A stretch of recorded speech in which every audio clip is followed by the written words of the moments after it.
So I packed up, put my clothes in my little pickup truck, and moved to Salt Lake City. And I knew I was going to end up homeless. Hey guys, welcome back to Saints Unscripted. It's me, Jackson, and I'm with Cam. and we have our friend Charles here. And we're going to talk about Charles' conversion story, but as always, we just want to get to know you a little bit more. Before we get into that, Charles, I just want to say welcome to the show, and where are you from? What's got you here today? So I grew up in Wichita Falls, Texas, a little small town in north central Texas, close to Oklahoma. And I was growing up there until about 20 years old. And there came a point in a time in my life where I was like, I don't like living in a small town. People knew me in town as with low self-esteem, learning disability, living with a mom that was verbally abusive and also passed out drunk every night, and wanting me to take care of her. And I didn't want to take care of her because I was like, I can't even take care of myself because of my low self-esteem and just people in the city knowing my situation, and I just didn't really feel good about living there. And so I just wanted a change.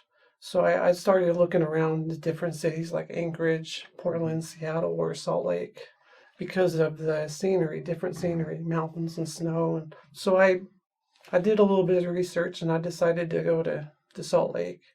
And I wasn't religious. I grew up as a Southern Baptist. So I would have to go to church because a bus would come by every Sunday morning, and my mom would say, get on the bus. And I was like, oh, okay, I'll go to church.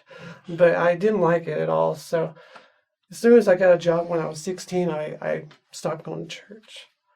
And so I told my neighbor that I was moving to Salt Lake. And he was like, uh-oh. What? Okay, fine. I'm cool. I'm fine. And I was like, Mormons? That's how they get you. yeah. He said that. He said, the Mormons. And I'm like, what's a Mormon? I'm like, I never heard that word before. So I don't remember what he said after that, but I gave some of my family like a 3 days notice that I was moving. So I packed up, put my clothes in my little pickup truck, and moved to Salt Lake City. And I knew I was going to end up homeless. But I felt like that it was the best move that I could do at this time in my life because I needed a change. I needed to get my, trying to get some self-confidence, self-esteem, and a new scenery because of the situation that I was growing up in with my mom and her situation, and she was mentally ill. So, and I wasn't mentally ready to take care of her. So I just needed a change. I needed to get away. So I moved to Salt Lake. I started out homeless. I was living in my pickup truck for about 2.5 months. And I was 20 years old. I ran out of money. I had a little bit of money saved up. So after I ran out of money, I sold my pickup truck for money. And I got a bicycle. And then I really ended up homeless. And I didn't like that at all. And I didn't like begging for money. So after being homeless for one night, I found me a place to live. And plus I had some friends at a mall that I would hang out at. That got me a job at a mall, working at Sbarro's Pizzeria. Sbarro's, classic mall place. Yes. So after working for a couple years, I was thinking about God and about religion, and I was thinking, who is God? Is there a God? If there's a God, I kind of believe that there is one God, one kingdom.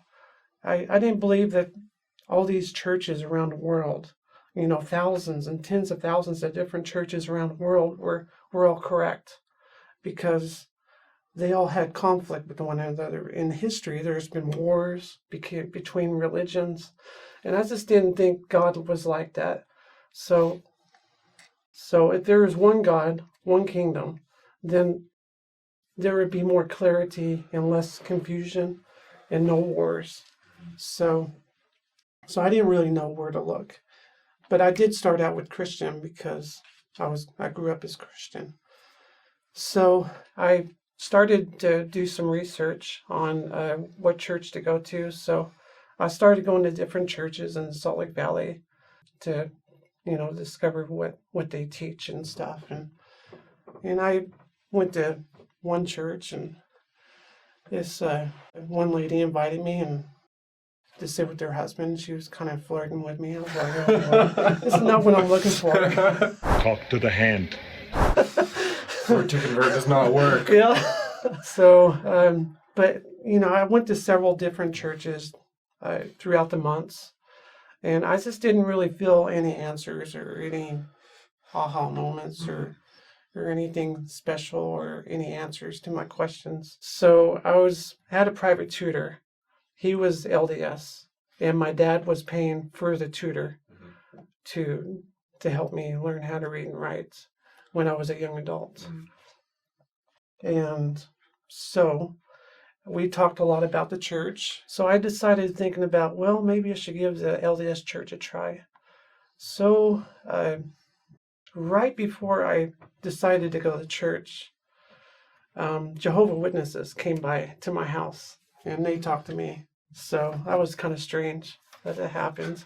I was like, okay, well, nice try. I'm not falling for that. So I looked in the phone book for the nearest chapel, and I was living near the University of Utah. So I found the nearest chapel, and I called the number. This is back in 1994, so no cell phones yet. How did you survive? And I called the number, and the bishop answered, and I said, when's church? And he was like, so-and-so time. And I said, okay, I'll be there. So I went to church, and I was in Sunday school, and I was in the back against a wall. And I was listening attentively to the teacher, what she was teaching. And then all of a sudden, I heard this voice. And this voice said, what they're teaching you is true. I knew that was something unusual. And it really touched my heart because, being a boy that is, lives on minimum wage, doesn't have an education, illiterate, it's just kind of like an outcast. It really touched my heart that somebody that lives in the presence of God would talk to me, and I was really touched and humbled, and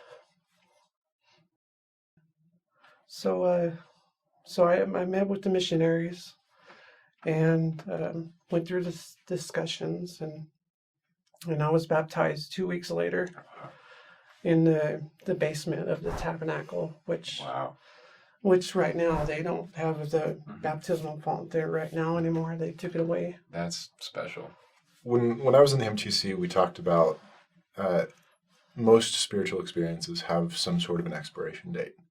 And what we meant by that was it's really difficult to maintain conversion on one experience, right? Like Laman and Lemuel saw the angel, and that didn't really seem to change anything with their attitudes long term. Yeah.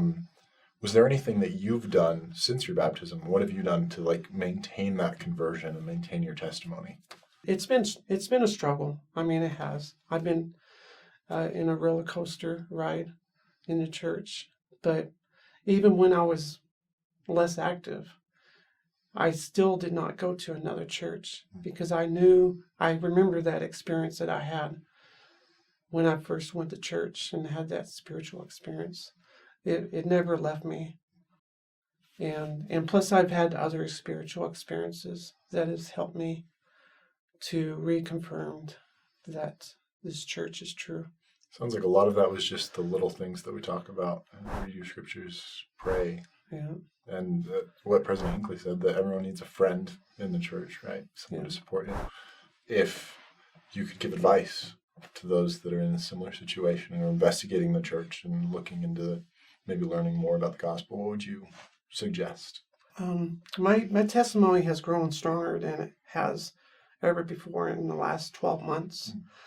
And I think it's mostly because I put away my video games and other things that were distracting and put more time towards studying and researching through YouTube questions to try to find answers to my questions. So I started doing that over a year ago. And I found a lot of answers through history, Gospels, studying through Institute teachers come follow me, and also news and other social economical videos. And all that research has made my testimony even stronger. Time is precious, so there's only a limited time that you can spend your time putting in information in your head. Is it negative information or positive? And I decided to look for the positive, and it's helped me even more with my testimony. You get in what you put out. Yeah. Yeah.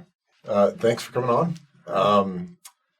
You've mentioned this Facebook group that people can look into. The Facebook group is called Universal Equality for Humanity, but it's primarily for people that are the pure of heart, that want to serve the less fortunate, the poor, the refugees, and want to be in a group. Universal Equality for Humanity. So if that sounds like something that you're interested in, go check it out. Again, thanks for coming on. If you're investigating the church or thinking about meeting with missionaries, we would highly encourage you to do so. And check out some of our other videos, like and subscribe, and we'll see you on the next one.